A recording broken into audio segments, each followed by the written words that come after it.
हे बघा असा मस्त भाजीनी भरलेलं हा बाजरीचा थालीपीठ म्हणा, धपाटा म्हणा, मस्तपैकी हे लोणी.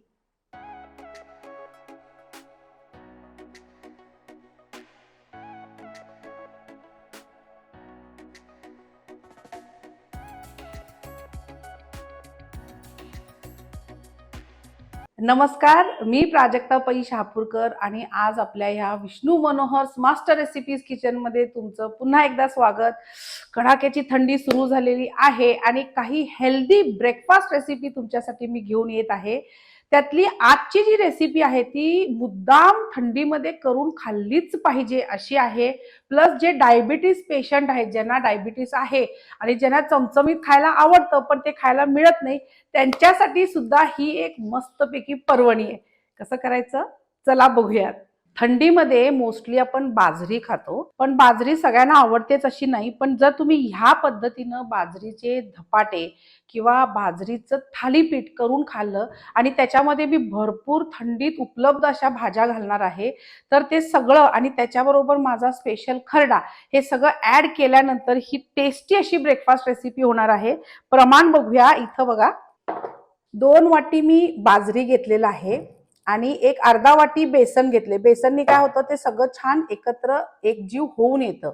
आणि ह्याच्यामध्ये आपल्याला एक वाटण घालायचंय सगळ्यात आधी.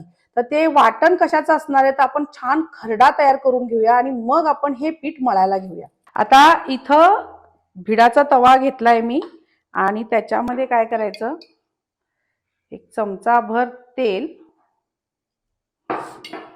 त्याच्यामध्ये लसणाच्या पाकळ्या, जवळपास 2 गड्डे मी छान मोठा लसूण घेतलाय आणि हिरव्या मिरच्या ज्या आहेत त्या आपल्याला घ्यायच्या आहेत, कारण त्याची चव आहे. या फोडून घ्या, नाहीतर त्या उसळतात. आणि त्याच्यामध्ये आलं नाही घालायचं हा. तीळ चांगला एक मोठा चमचा, एक अर्धा चमचा जिरं, आणि हे छान आधी परतून घेऊया. फार जास्त नाही, अर्ध कच्चच आपल्याला परतायचंय हा, कारण तो कच्चेपणाचा स्वाद पण हवाय आपल्याला ह्याच्यामध्ये. आता इथं हे तीळ आणि जिरं जरासं पुटपुटायला लागलं हा की काय करायचं, कोथिंबीर असं झाकून ठेवायचं 1-2 मिनिटं. गॅस बंद. हे आता असं काढू आणि डायरेक्ट मिक्सरवर किंवा तुम्ही खलबत्त्यात सुद्धा ठेचून घेतलं तर चालेल. फक्त हे ओबडधोबड ठेचायचं आहे, खूप जास्त याचं कौतुक नाही करायचं, एवढं लक्षात ठेवा.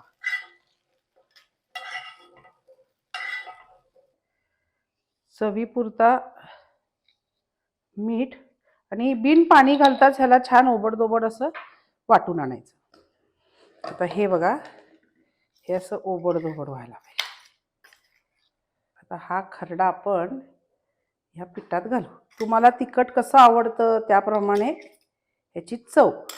हां, आणि आता ह्याच्यात काय घालणार आहे, तर मी थोडं मीठ घालणार, कारण मीठ आहे ते आपण फक्त खरड्यापुरतं घातलंय, पिठापुरतं नाही आहे. हां, ह्यात थोडीशी मेथी, गाजर थोडंसं, आणि आता हे सगळं आपण मळून घेऊया. ह्याला पाणी लागेल तसं हलकं हलकं हाताने घ्यायचं, कारण ह्याला खूप पाणी लागत नाही. या मेथीचा ओलावा, खरड्याचा ओलावा ह्याच्यामध्ये सुद्धा हे पीठ आवळून येतं. त्यामुळे अगदी थोडासा पाण्याचा शिपका मारून आपण हे मळून घेऊया. असा पाण्याचा हात घेऊन हे पीठ छान मळून घ्यायचं. भाकरीच्या पिठापेक्षा मऊ असतं हा, लक्षात ठेवा.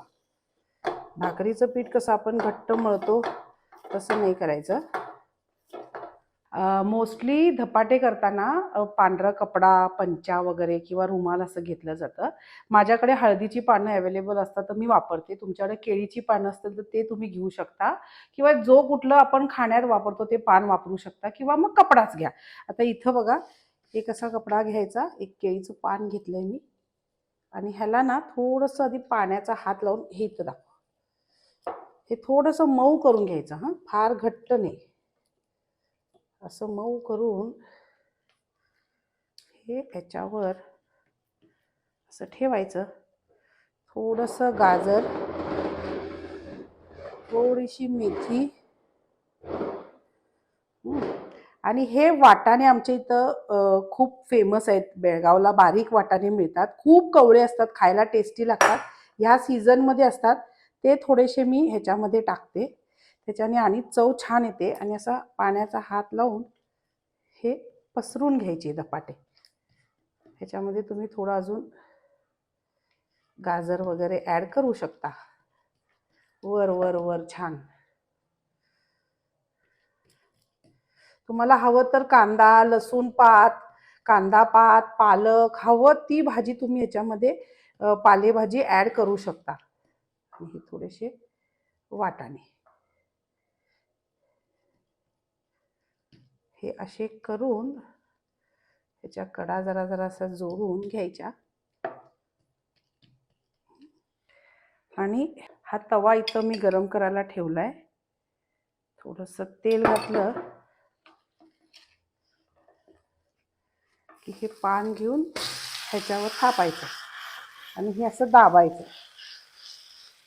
म्हणजे ते धपाटा जो आहे तो आपला इझिली सुटतो. त्याला हलका सोडून घ्यायचा आणि हा हे असा काढायचा. येस. अरे आता ह्याला काय करूया, झाकण लावून एक 5 मिनटं, एक 2-3 मिनटं छान एक साईडला भाजू दे. थोडंसं तेल आणि आता ह्याला झाकण लावून ठेवते, होऊ दे. हा कसं मस्त झालंय. थोडंसं तेल, तुम्हाला तेल नाही घातलं तरी चालतंय हा, असं काय नाही तेल पाहिजेच. जर समजा तेल घातलं नाही तर थोडंसं पाणी मारा बाजूतून, तरी ते छान भाजून येते. काही टेन्शन नाही. छान भाजू दे, क्रिस्पी होऊ दे. तेव्हा कसं सगळं पाणी आटून येते, छान क्रिस्पी भाजलं जाते. हे मटार सुद्धा बघा किती छान शिजले गेलेले त्याच्यामध्ये. आता एकदा काय करायचं, पाट भाजली की नाही बघायची. हे बघा हे असं क्रिस्पी व्हायला पाहिजे. आता आपण काढूया. हे घ्या. आणि ह्याच्यावर असा मस्तपैकी गाईच्या लोण्याचा गोळा.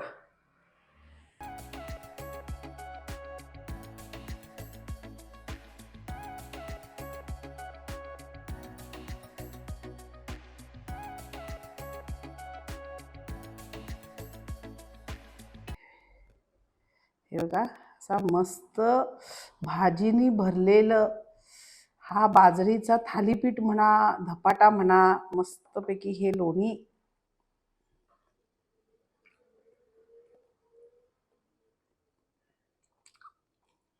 थोडा खरडा पण घ्यावा. अप्रतिम झालेली रेसिपी आहे, मस्ट ट्राय रेसिपी आहे. डायबिटीज पेशंट लोकांना तरी खूपच इम्पॉर्टंट आहे बाजरी खाणं, मिलेट्स आहे. आता हे जे थालीपीठ आहे किंवा धपाटा आहे, हा तुम्ही ब्रेकफास्टला करू शकता, रात्रीच्या डिनरला करू शकता, टिफिनला देऊ शकता, ट्रॅव्हलिंगला घेऊन जाऊ शकता. खूप दिवस नाही टिकत, एकच दिवस, पण खूप यम लागतो. आणि ह्या बाजरीमध्ये म्हणजे डायबिटीज पेशंटना हे काय युजफुल आहे, हा वरचा जो चार्ट आहे या चार्टमध्ये बघा तर तुम्हाला कळेल की ह्याच्यात काय काय अशा औषधी गुण आहेत जे आपल्याला युजफुल आहेत आपल्या शरीरासाठी. आणि आता थंडीत बाजरी मुद्दाम खाल्ली पाहिजे. मी ह्या मला अवेलेबल असलेल्या भाज्या घालून केलेला आहे, पण तुमच्याकडे ज्या कुठल्या भाज्या अवेलेबल असतील, आता लसूण येतो, हिरवा लसूण, कांदा पात, ते सुद्धा तुम्ही घाला, खूप टेस्टी लागतं. पिठाचं प्रमाण कमी, भाज्यांचं प्रमाण वाढवलं तरीही चालेल. नक्की करून बघा, आवडणार याची मला गॅरंटी. आवडलं तर लाईक करा, कमेंट्स करा, शेअर करा आणि सबस्क्राईब करायला अजिबात विसरू नका. Master recipes.